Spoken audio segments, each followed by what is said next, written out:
ভালোবাসা বোঝানো যায় না রাহুল, বুঝে নিতে হয়। দেখা বোঝার সময় শেষ স্যার। দেন আই চুজ লাভ। পৃথিবী অনেক বড়, ইচ্ছে হলে যাব উড়ে, বাতাসে মাখবো রোদ, ইচ্ছে হলে যাব পুরে। আমি কার সাথে কথা বলবো, কার সাথে কথা বলবো না, কাকে ফোন করব, কাকে ফোন করবো না, সেটা আমার একান্তই ব্যক্তিগত ব্যাপার।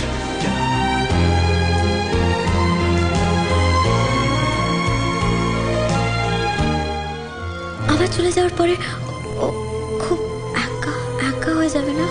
কিছু পেতে হলে কিছু হারাতে হয়, এটাই নাকি জীবনের সিস্টেম। কিন্তু দুপক্ষই আমার কাছে সমানভাবে ইম্পর্টেন্ট। ভালোবাসায় সরি হয় না, ভালোবাসায় শুধু ভালোবাসা। I love you Riya. সময়ের সাথে রিয়া আর আমি